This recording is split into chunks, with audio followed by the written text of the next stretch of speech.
Selamat malam Bapak, Ibu, Saudaraku yang kukasihi dalam nama Tuhan Yesus. Satu minggu kita sudah lalui bersama dengan kasih Tuhan yang luar biasa. Kembali pada malam hari ini kita akan beribadah kembali dan kita akan mendengarkan firman Tuhan yang sungguh luar biasa. Sebelum mendengarkan firman Tuhan, mari kita bersaat teduh sejenak.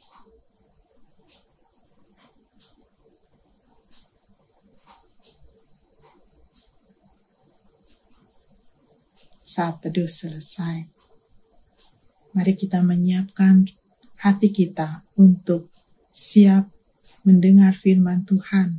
Dan kita akan mengangkat satu pujian yang berjudul Firman-Mu adalah pelita bagi kakiku dan terang bagi jalanku.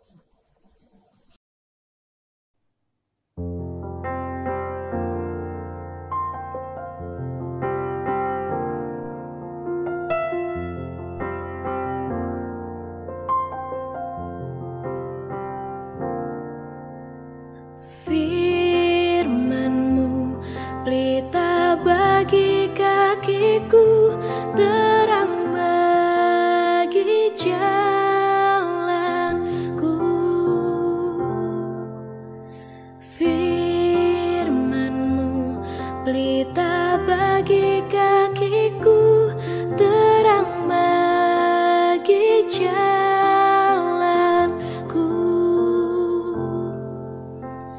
Waktu ku bimbang dan hilang jalanku, tetaplah Kau di sisiku. Dan takkan ku takut asal Kau di dekatku, besertaku selamanya.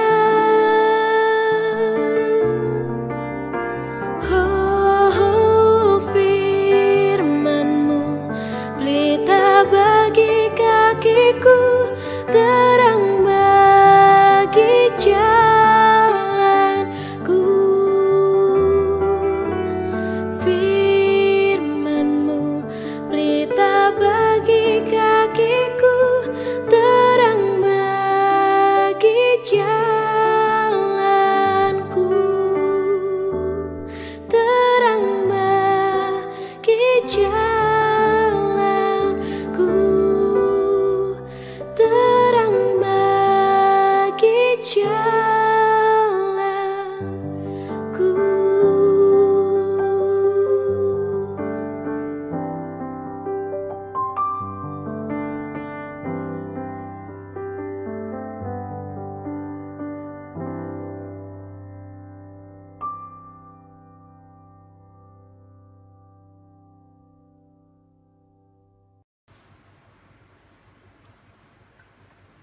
Saudara-saudara yang kekasih dalam Tuhan Yesus Kristus, selamat berjumpa kembali di dalam persekutuan Komisi Dewasa, dan kita akan bersama-sama minta pimpinan Tuhan sebelum kita mendengarkan firman Tuhan. Mari kita berdoa.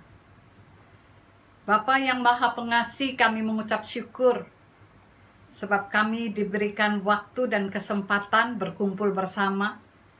Juga ya Tuhan, pemeliharaan kesehatan yang dari Tuhan. Biarlah Tuhan juga menolong kami ketika kami mau belajar lagi dari firman Tuhan pada saat ini. Tuhan berkati hamba-Mu dalam segala keterbatasannya, dan Tuhan kiranya mau memakainya menjadi alat penyampai kabar baik pada malam ini. Tuhan berkati kami semua yang mendengarkannya. Buka hati dan pikiran kami. Roh Kudus kiranya menolong kami supaya kami memahami apa yang menjadi kabar baik bagi kami pada saat ini. Berfirmanlah kepada kami ya Bapa, kami siap untuk mendengarkannya. Dalam nama Tuhan Yesus kami berdoa. Amin. Pembacaan Alkitab diambil dari Injil Matius pasal 26, ayatnya yang ke-33 sampai 35, dan kemudian akan dilanjutkan dengan ayat 69 sampai 75. Petrus menjawabnya, biarpun mereka semua tergoncang imannya karena engkau, aku sekali-kali tidak. Yesus berkata kepadanya, aku berkata kepadamu, sesungguhnya malam ini, sebelum ayam berkokok, engkau telah menyangkal aku 3 kali. Kata Petrus kepadanya, sekalipun aku harus mati bersama-sama engkau, aku takkan menyangkal engkau. Semua murid yang lain pun berkata demikian juga. Ayat 69. Sementara itu Petrus duduk di luar di halaman. Maka datanglah seorang hamba perempuan kepadanya, katanya, engkau juga selalu bersama-sama dengan Yesus orang Galilea itu. Tapi ia menyangkalnya di depan semua orang, katanya, aku tidak tahu apa yang engkau maksud. Ketika ia pergi ke pintu gerbang, seorang hamba lain melihat dia dan berkata kepada orang-orang yang ada di situ, orang ini bersama-sama dengan Yesus, orang Nazaret itu. Dan ia menyangkalnya pula dengan bersumpah, aku tidak kenal orang itu. Tidak lama kemudian, orang-orang yang ada di situ datang kepada Petrus dan berkata, pasti engkau juga salah seorang dari mereka. Itu nyata dari bahasamu. Maka mulailah Petrus mengutuk dan bersumpah, aku tidak kenal orang itu. Dan pada saat itu berkokoklah ayam. Maka teringatlah Petrus akan apa yang dikatakan Yesus kepadanya. Sebelum ayam berkokok, engkau telah menyangkal aku 3 kali. Lalu ia pergi keluar dan menangis dengan sedihnya. Saudaraku, tema kita saat ini adalah si sombong yang bertobat. Kenapa Petrus kelihatan sombong? Konon dari 12 murid ini yang punya cinta yang sungguh-sungguh kepada Yesus adalah Petrus. Tapi kenapa ia kelihatan begitu sombong? Mari kita memeriksa apa yang diungkapkan Petrus dalam rasa sayangnya kepada Tuhan Yesus. Ia dianggap sombong karena di bagian apapun dia muncul dengan satu sikap yang overconfidence. Dia terlalu yakin pada apa yang menjadi bagian keyakinan dirinya. Kalau orang lain menyangkal engkau, aku tidak. Sampai mati aku akan mengikut engkau, katanya. Ini bagian yang merupakan sebuah statement yang luar biasa. Ia merasa bahwa dirinya mempunyai satu keyakinan yang begitu berlebihan tentang apa yang disebut dengan rasa cinta kasih. Yang kedua, ia orang yang tidak banyak memikirkan lingkungan sekitarnya. Ketika ia ingin mengekspresikan sesuatu, dia nyatakan begitu saja. Dia seorang yang sangat impulsif. Apa yang ditawarkan situasi itu yang dijawabnya tanpa berpikir. Dia hanya masuk pada emosinya, pada perasaannya. Orang yang seperti ini bisa juga saya dan saudara. Tapi nanti kita masuk dulu. Kenapa Petrus kemudian terjerembab? Pasti ada yang tidak pernah diperhitungkannya. Yang tidak pernah diperhitungkannya adalah bahwa realita itu tidak sama dengan ekspresi emosi. Fakta itu nyatanya tidak seperti yang diperhitungkan bahkan dengan pikiran matematik kita, apalagi secara emosional. Yang kedua, cinta itu bukan sekedar ungkapan rasa. Dalam prakteknya cinta itu sebuah perjalanan panjang. Dan di sana ada banyak hal yang terjadi pas dengan keinginan kita atau tidak pas. Yang ketiga, sebagai seorang yang impulsif, yang refleksinya luar biasa cepat, ia hampir tidak punya ruang dalam dirinya untuk merenung. Nah, ini yang berbahaya, saudara-saudara. Tidak pernah punya waktu untuk diam, untuk merenung sebelum ia mengungkapkan apa yang dirasanya. Dia mesti masuk sampai kepada apa yang diyakininya, sebuah peneguhan yang keluar dari sebuah refleksi yang digumulinya dengan panjang. Wah,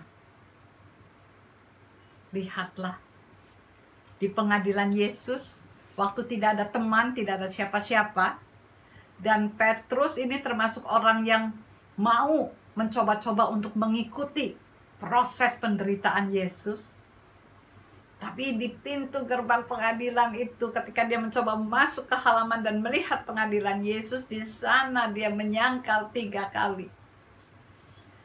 Tiba-tiba ia seperti seorang diri di tengah-tengah kerumunan orang yang siap untuk melakukan hal yang tidak baik pada dirinya. Tiba-tiba kepengecutan dirinya keluar tanpa terkendali. Tiba-tiba dia ingin membebaskan daripada sebuah ikatan yang selama ini diyakininya teguh. Aku tidak kenal orang itu, katanya. Dia bahkan bersumpah dan mengutuk dan dia berkata, aku tidak kenal orang itu. Lalu ayam berkokok. Wah, ini drama yang paling menghancurkan. Tiba-tiba Petrus teringat bahwa Yesus sudah menyatakan itu sebelumnya. Dan di sana ia menangis. Saya dan saudara pernah menangis karena tiba-tiba kita menyadari seperti Petrus bahwa apa yang kita nyatakan sebagai sebuah emosi yang meluap-luap, ternyata dalam perjalanannya kita terseok-seok. Sebelum ayam berkokok pada malam ketika dia mengatakan dia mau mati bagi Tuhannya, engkau menyangkal aku 3 kali. Saya dan saudara masuk dalam perjalanan yang mana? Apa saya dan saudara orang yang berdiri teguh dan mengatakan yang kuikrarkan di hadapan Tuhan akan kupenuhi sampai akhir hidupku? Bukankah itu yang saudara ikrarkan ketika pemberkatan nikah? Dengan mata berbinar-binar saudara yakin bahwa pasangan yang ada di sebelah saudara adalah pemberian Tuhan, dan saudara senang atau susah, sedih atau bahagia, sakit atau sehat, saudara akan terus bersamanya. Lalu pernikahan berjalan penuh dengan kegelisahan, pertengkaran, tuntutan, tuduhan, dan saudara tiba-tiba apa yang disebut dengan tergapai-gapai. Saudara tidak bisa memegangi kembali perasaan yang meluap-luap bahwa di hadapan Tuhan aku menyatakan aku bersedia. Ruang kosong itu tiba-tiba membuat saudara bingung dan limbung. Bukankah ada banyak kali orang membatalkan ikrarnya karena merasa bahwa perjalanannya terlalu pahit dan saudara tidak sanggup? Atau ketika ikut-ikutan dengan selera zaman? Bukankah cinta bukan sekadar emosi tapi realita yang kadang-kadang kita kelelahan bahkan takut? Ketika anak-anak bertambah besar dan tuntutan makin banyak sementara kita kena PHK. Ketika perbedaan karakter dengan pasangan makin lama makin menjauhkan sampai kita tidak ingin bicara lagi. Ketika kita berkata, api di dadaku sudah mati. Ketika saudara melihat bagaimana sebuah ikrar membuat mimpi-mimpi saudara jadi hancur, dan saudara harus merelakan banyak kesenangan saudara pribadi, dan ikatan itu menjadi sebuah tanggung jawab yang membuat saudara kelelahan. Ketika ada penyakit yang panjang dan saudara tidak tahu lagi bagaimana menyikapi apa yang disebut dengan bahagia saudara. Ketika saudara merasa bahwa tujuan mula-mula dari kebahagiaan tiba-tiba berantakan dan saudara tidak bisa mengumpulkan kepingan-kepingannya. Atau ketika saudara bekerja, saudara jujur, saudara lurus, dan saudara benar, dan saudara kena PHK karenanya. Dan sesudah itu saudara berdiri sendiri tanpa pembela, tanpa empati bahkan kadang-kadang. Lalu saudara bingung, apakah aku mau terus mengikut Yesus atau aku berkompromi demi menyelamatkan diri, atau bekerja melayani Tuhan. Tiba-tiba kita bisa kelelahan, exhausted secara emosi maupun secara waktu dan tenaga. Keluarga menjadi amat marah. Waktu yang kita berikan ternyata tidak mendapat sambutan seperti yang kita inginkan juga dari rekan-rekan sepelayanan. Program kita ditolak, bahkan kadang-kadang kita merasa bahwa itu dianggap remeh. Untuk semua yang sudah kita korbankan, ikatan persaudaraan dalam Kristus kata kita, tiba-tiba kita menggapai-gapai seorang diri di sana. Maka apa jawab kita ketika menjalani semua itu? Waktu dulu kita begitu yakin bahwa kita mengasihi Tuhan lebih dari semua, bahkan dari semua yang lain. Hari ini bersama dengan pertobatan Petrus kita juga diundang untuk kembali memasuki diri kita dan berkata, Tuhan tahu segala sesuatu tentang aku. Tuhan tahu bahwa aku mengasihimu. Kalau begitu, apa yang dipersiapkan Tuhan pada Petrus bukan tuduhan, tapi itu seperti sebuah rangkulan. Dalam sayangnya Tuhan memperingatkan, jalan kepengikutan kepada Yesus itu tidak gampang. Membutuhkan sebuah keterbukaan, kerendahan hati, dan kesediaan untuk berkata, aku ini rapuh Tuhan. Aku ini kadang-kadang tidak mampu menduduki ikrarku. Kadang-kadang aku kehilangan tenaga dan semangat.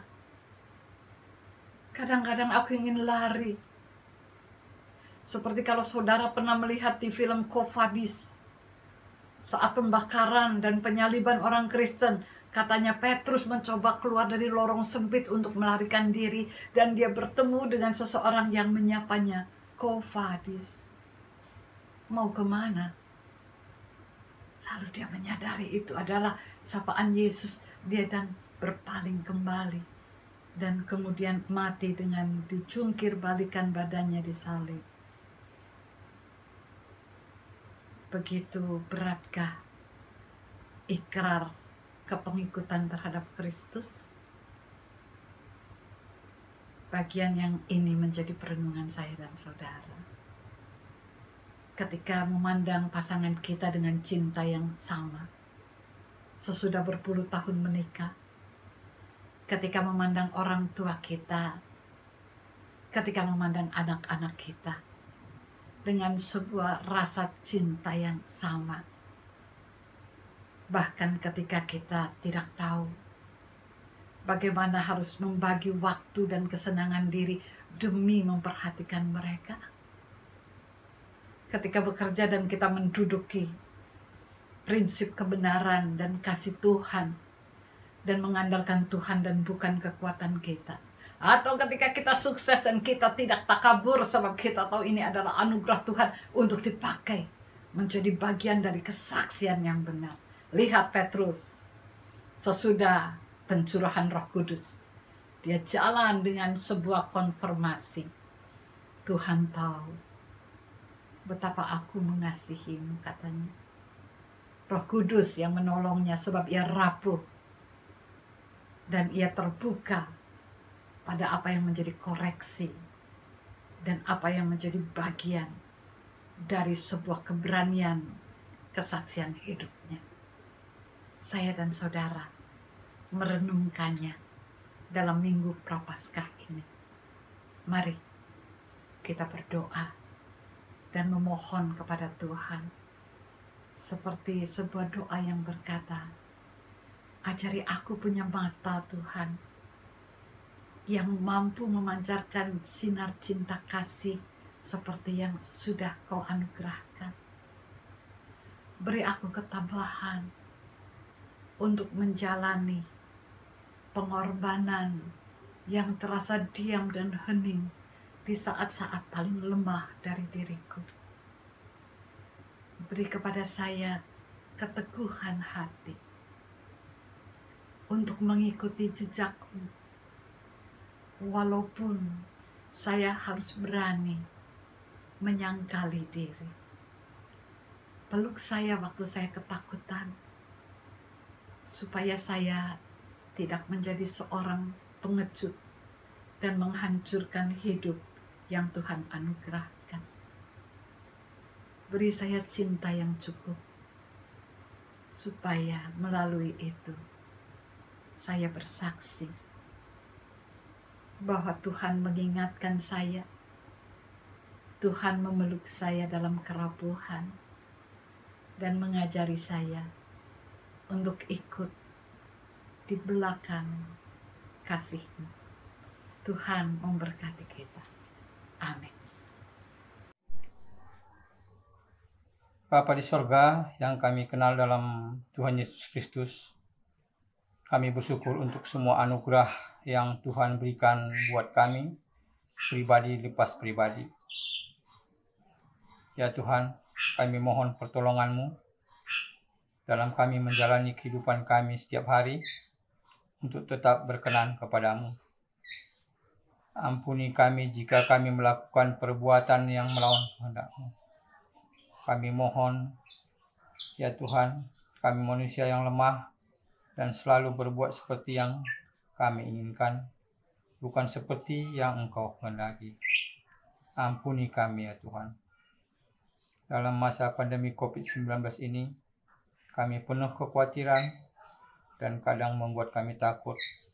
Mohon Bapa, tolong kami, kuatkan kami untuk melawan rasa kekhawatiran dan takut kami. Banyak juga di antara kami yang mungkin telah mengalami kesulitan ekonomi, usaha yang terdampak. Mohon Tuhan berikan kami jalan buat kami semua, ya Tuhan. Dampak COVID-19 ini begitu sangat merubah kehidupan kami.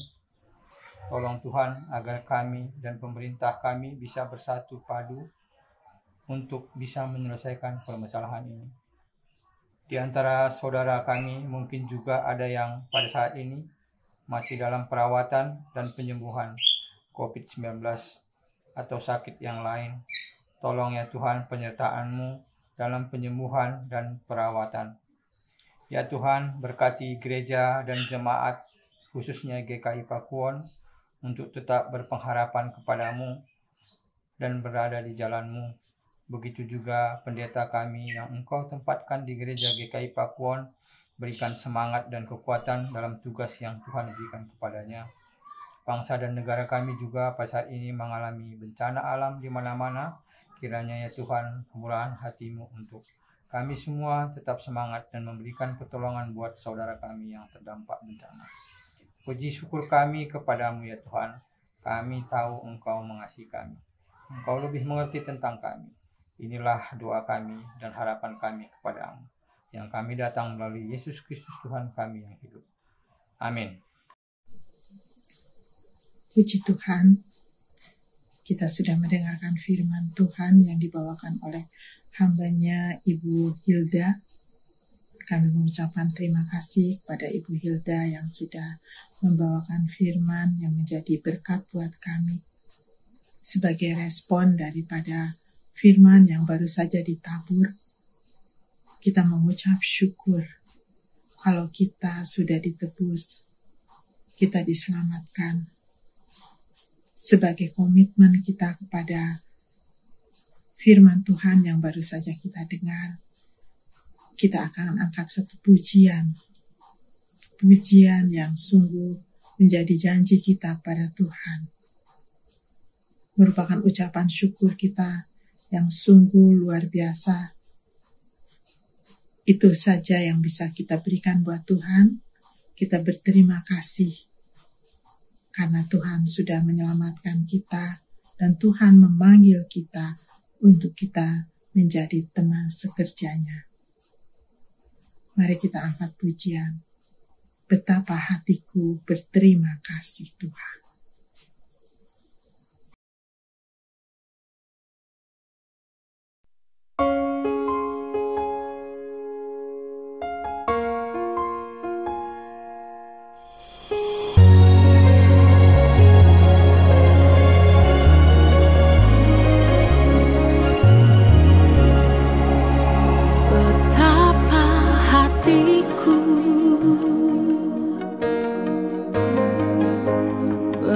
Terima kasih Yesus,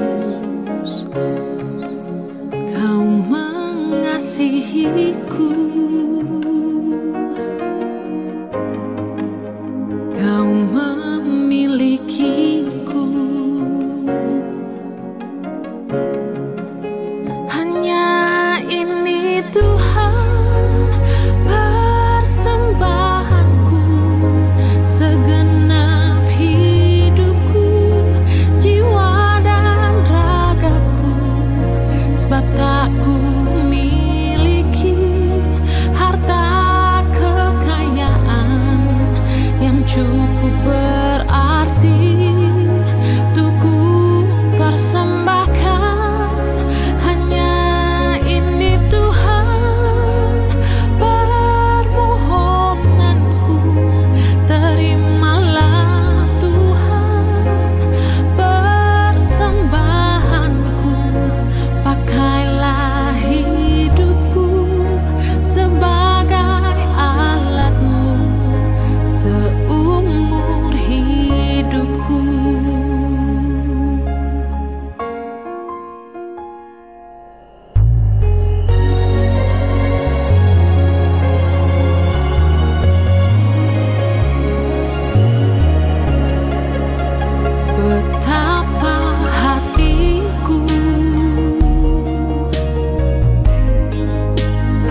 Saudara-saudara, marilah kita masuki doa penutup dan menerima berkat Tuhan.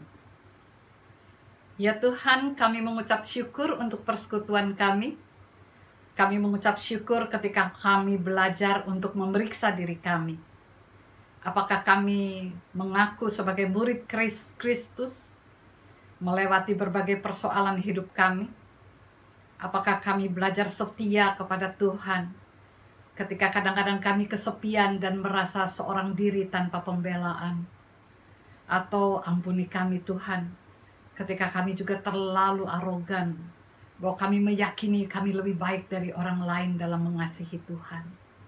Beri kami ya Tuhan, keteguhan hati dan ketekunan untuk bertumbuh dalam iman, kerendahan hati dan taat, sebab itu bukan dari kekuatan kami sendiri, melainkan Roh Kudus kiranya yang terus menolong kami, untuk kami mampu berjalan bersama dengan langkah-langkah yang Tuhan jalani.